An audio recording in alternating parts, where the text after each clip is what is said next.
اعوذ باللہ من الشیطان اللعین الرجیم، بسم اللہ الرحمن الرحیم۔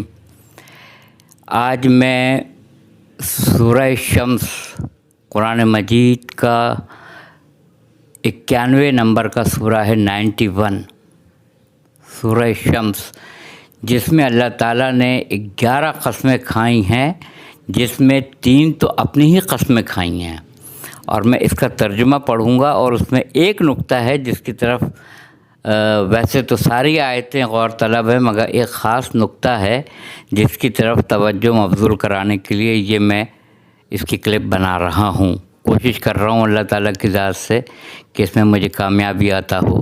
سورہ شمس سلسلہ تلاوت کے حساب سے 91 نمبر کا سورہ 91۔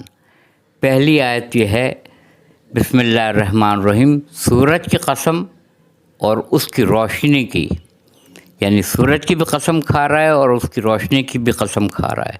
دوسری آیت، اور چاند کی جب اس کے پیچھے نکلے سورج کے، تو یہاں پہ چاند کی قسم ہے اس کے بعد دوسری آیت میں جو اس کے پیچھے نکلے، اور دن کی جب اسے چمکا دے، دن کی قسم کھا رہا ہے، جب دنیا دن نکلنے سے منور ہو جاتی ہے، روشن ہو جاتی ہے، اس کی قسم کھا رہا ہے، دن کی قسم کھا رہا ہے، اور دن کی جب اسے چمکا دے، اور رات کی، لیل کی جب اسے چھپا دے، یعنی دن کو تاریکی میں بدلنے کی، یعنی رات کی بھی قسم کھا رہا ہے، دن کی قسم کھا رہا ہے اور رات کی بھی قسم کھا رہا ہے، اور رات کی جب اسے چھپا لے، اور آسمان کی اور اس ذات کی جس نے اسے بنایا۔ اب آپ کو یہ معلوم ہی ہے، مجھ سے بہتر آپ جانتے ہیں کہ 7 آسمان اس نے خلق کیے، اور ایک جگہ قرآن پاک میں وہ ارشاد فرماتا ہے کہ تم جب یہ کہتے ہو کہ ہم دوبارہ مٹی ہونے کے بعد دوبارہ اٹھ جائیں گے، تو کیا ایسا ہو سکے گا؟ تو ان سے کہہ دو کہ جس طرح یہ پہلے نہیں تھے اور میں نے ہی ان کو خلق کیا، تو یہ بتاؤ کہ تمہارا پیدا کرنا دوبارہ زیادہ مشکل کام ہے یا 7 آسمانوں کا؟ آیت ہے، جب میں 7 آسمان بنا سکتا ہوں تو تمہارا دوبارہ دنیا میں لانا میرے لیے کون سی مشکل بات ہے؟ بغور طلب ہے۔ اس میں قسم اللہ تعالیٰ کھا رہا ہے آسمان کی اور اس ذات کی جس نے اس آسمان کو بنایا، اس میں آسمان کی بھی قسم ہے اور اللہ تعالیٰ اپنی بھی قسم کھا رہا ہے۔ اس کے بعد اللہ تعالیٰ ارشاد فرما رہا ہے، اور زمین کی قسم اور اس کی جس نے اسے بچھایا یا پھیلایا، یعنی اس میں زمین کی بھی قسم کھا رہا ہے، وہاں آسمان کی قسم اور اس کے بنانے والے کی قسم، یہاں زمین کی قسم اور اس کی جس نے اسے پھیلایا یا بچھایا زمین کو، اس کی قسم، یہاں زمین کے ساتھ ساتھ اپنی بھی قسم کھا رہا ہے۔ اس کے بعد سے اللہ تعالیٰ نے اس میں ارشاد فرمایا، اور انسان کی قسم اور اس کی جس نے ان کے اعضاء کو برابر کیا، یہاں پھر اپنی قسم کھا رہا ہے اور انسان کی قسم کھا رہا ہے۔ انسان کی قسم اور اس ذات کی قسم جس نے اس کے اعضاء کو نوک پلک سے سنوار کے برابر سے بنایا، یعنی پھر اپنی قسم کھا رہا ہے۔ 3 قسمیں اپنی ہو گئیں۔ اس کے بعد سے اللہ تعالیٰ ارشاد فرما رہا ہے، پھر اس کو بدکاری سے بچنے اور پرہیزگاری کرنے کی سمجھ دی، فَالْهَمَا فَجُورِهَا وَتَقْوَاهَا، فَالْهُمَا فَجُورِهَا وَتَقْوَاهَا، فسق و فجور بھی رکھ دیا ہے تم میں اور تقوی بھی رکھ دیا ہے، اور تمہیں کھلی چھٹی دے دی ہے، آزادی دے دی ہے کہ تم چاہو تو فسق و فجور اختیار کرو یا تم چاہو تو تقوی اختیار کرو، یہ تمہارے اوپر ہے، مگر میں نے دونوں چیز تمہارے اندر رکھ دی ہے، ایک وہ جو تمہیں برباد کر کے رکھ دے گی فسق و فجور، ایک وہ جو تقوی جیسی چیز تم کو اعلیٰ اور رفع بنا دے گی اور تم کو منزل مقصود یعنی جنت الفردوس میں اعلیٰ مقام عطا کرے گی۔ دونوں چیزیں رکھ دی ہیں تمہارے اندر۔ اس کے بعد سے قسم کھائیے کہ جس نے اپنے نفس یعنی روح کو پاک رکھا اور مراد کو پہنچا، یعنی جس کا تزکیہ نفس ہو گیا۔ اب میں پہلے بھی کہہ چکا ہوں، نفس کا ٹرانسلیشن روح نہیں ہے۔ جس نے اپنے نفس کو پاک رکھا، سیدھے ہاتھ والا نفس لوامہ جو اچھائی پہ راغب کرتا ہے، الٹے ہاتھ والا نفس امارہ جو برائی پہ راغب کرتا ہے، اور سابقون السابقون اولئک المقربون، اور آگے والے تو پھر آگے والے ہی ہیں، آگے والوں کا کیا کہنا. وہ سورہ واقعہ میں تمام آیت رقم ہیں. آگے والے تو پھر آگے والے ہیں، آگے والے نفس مطمئنہ ہیں. تو 3 نفس کا ابھی سے جو تذکرہ مختصر میں کر رہا ہوں، سیدھے ہاتھ والے جو نفس لوامہ ہے، اچھائی پہ راغب کرتے ہیں، اور نفس امارہ جو برائی پہ راغب کرتے ہیں وہ الٹے ہاتھ والے، اور آگے والے نفس مطمئنہ ہیں.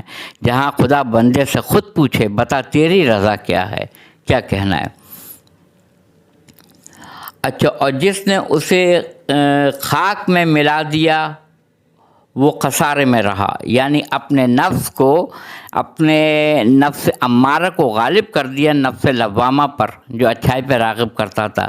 جب اس نے اپنا نفس امارہ ڈومیننٹ کر دیا اور نفس امارہ جو جہنم کی طرف لے جائے گا اس کو غالب کر دیا، تو اس نے اپنے آپ کو ہلاک کر دیا، برباد کر دیا. یعنی اس کی منزل مقصود جو ہے جنت پہنچنا تو دور کی بات ہے، اس کی خوشبو بھی اس کو نہیں ملے گی. اس آیت میں اللہ تعالیٰ یہ ارشاد فرما رہا ہے کہ جس نے اپنے نفس یعنی روح کو پاک رکھا اور تزکیہ نفس کیا وہ مراد کو پہنچا، اور جس نے اسے خاک میں ملا دیا اور خسارے میں رہا، یعنی نفس امارہ کو ڈومیننٹ کر دیا، اس کو غالب کر دیا نفس لوامہ کے اوپر، وہ خسارے میں رہا. قوم سمود نے اپنی سرکشی کے سبب پیغمبر کو جھٹلایا جب ان میں سے ایک نہایت بدبخت شخص اٹھا.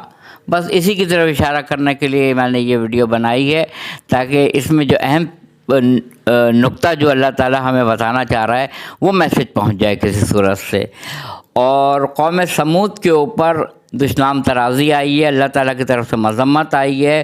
قوم سمود نے اپنی سرکشی کے سبب پیغمبر کو جھٹلایا، اور جب ان میں سے ایک نہایت بدبخت شخص اٹھا تو اللہ نے پیغمبر حضرت صالح علیہ السلام نے ان سے کہا کہ اللہ کی اونٹنی اور اس کے پانی پینے کی باری ہے، تم اس میں مداخلت نہ کرو. آج باری پانی پینے کی جو ہے ناقۃ اللہ کی اونٹنی کی باری ہے، اس میں پہل نہ کرنا، اس میں مداخلت نہ کرنا، آج اس کی باری ہے. مگر انہوں نے سرکشی کی اور کیا کیا وہ آگے کی آیت میں ہے. اور اس کے پانی پینے کی باری ہے، اس میں مداخلت نہ کرنا، مگر انہوں نے پیغمبر کو جھٹلایا اور اونٹنی کی کونچیں کاٹ ڈالیں، تو اللہ نے ان کے گناہ کے سبب ان پر عذاب نازل کیا اور سب کو ہلاک کر کے برابر کر دیا، اور اس کو ان کا بدلہ لینے کا کچھ بھی ڈر نہیں، یعنی اللہ تعالیٰ کی ذات کو. تو میں آپ کو یہ بتانا چاہ رہا ہوں کہ ایک بدبخت شخص اٹھا، اس کا نام تفسیر میں ہے قیدار، قاف یہ دال الف رے، قیدار. اونٹنی کی کونچیں جو کاٹی تھیں وہ ایک شخص نے کاٹی تھیں، ایک شخص نے، جو قیدار جس کا نام ہے، اور ہم نے پوری قوم کو ہلاک کر ڈالا، سب کو ہلاک کر دیا. تو میں ہاتھ جوڑ کے یہ پوچھنا چاہتا ہوں پروردگار عالم، کام تو ایک نے کیا تھا جو اونٹنی کی کونچیں کاٹی تھیں قیدار نے، اور پوری قوم کو ہلاک کر ڈالا. تو وہاں سے جواب آئے گا کیونکہ پوری قوم اس کے اس فعل کے اوپر راضی تھی، یعنی اس کی رضا تھی، اس لیے اس فعل میں جو قیدار بدبخت شخص جس کا تذکرہ کیا گیا ہے اس نے کاٹی تھیں قیدار نے، مگر قوم اس کے فعل پر راضی تھی، اس لیے اللہ تعالیٰ نے تمام قوم کو عذاب دیا اور ان کو ہلاک کر ڈالا. اور کوئی بھی نہیں ایسا ہے کائنات میں جو اس عمل کے اوپر اور جو اس کو سزا دی گئی ہے کوئی اللہ سے سوال کرے کہ ایسا کیوں کیا. بالکل یہی بات سمجھ لیجئے کہ آج جو کچھ فلسطین میں ہو رہا ہے، آج جو کچھ وہاں ماں بہنوں کے ساتھ کیا جا رہا ہے، آج نمازیوں کو شہید کیا جا رہا ہے، عورتوں کی عزتیں پامال ہو رہی ہیں، بچوں کو شہید کیا جا رہا ہے، بڑی بڑی بلڈنگوں کو آج کل تو آپ دیکھ رہے ہیں کہ میڈیا کتنا فاسٹ ہے. آج کل تو آپ اپنے ٹی وی کی اسکرین پہ دیکھ رہے ہیں پوری عمارتیں زمین بوس ہو رہی ہیں.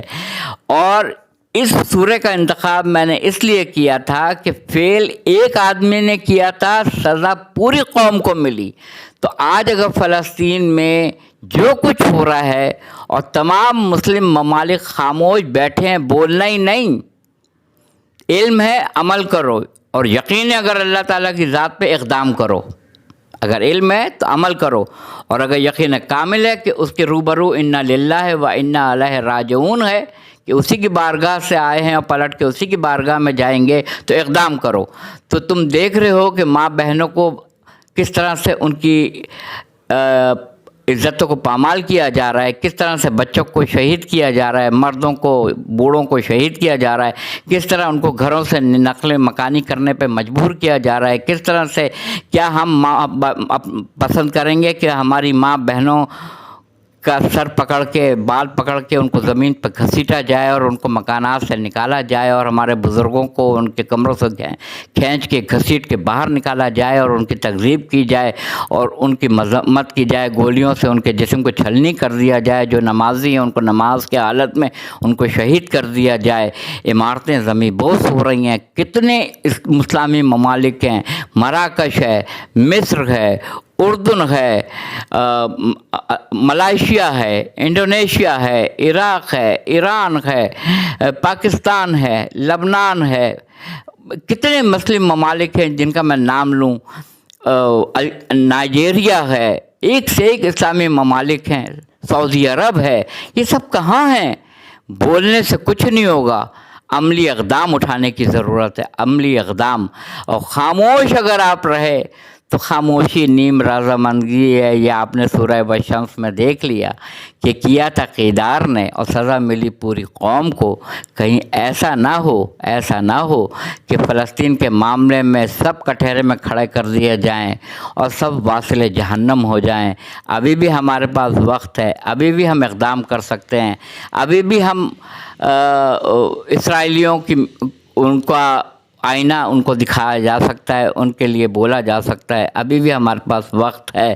مگر افسوس اس بات کا ہے کہ سربراہان مملکت، مسلمان ممالک کے سربراہان مملکت ایک پلیٹ فارم پہ یکجا نہیں ہے. اس کا افسوس ہے. اسی کا افسوس ہے کہ سب کے مفادات وابستہ ہیں اور سب کی ذاتیات ایک دوسرے سے منفرد ہیں، اور کوئی اس وقت سوائے زبانی بیان دینے کے عملی اقدام کوئی بھی نہیں کر رہا ہے. اس پہ غور کرنے کی ضرورت ہے. جو سورہ والشمس میں ناقۃ اللہ کی اونٹنی کے ساتھ جو قیدار نے کیا تھا اور اس کی کوچیں کاٹی تھیں اور عوام خاموش تھی، تو عذاب دیکھنے میں تو عذاب قیدار پہ آنا چاہیے تھا، مگر نہیں، کیونکہ قوم پوری اس کے فعل میں شریک تھی، اس لیے پوری قوم کے اوپر عذاب آیا. ہمیں بھی اس آئینے میں فلسطینیوں کو اور اپنے آپ کو دیکھنا چاہیے کہ ہمارا جب احتساب ہوگا تو ہمیں کیا سزا ملے گی. وآخر دعوانا الحمدللہ رب العالمین.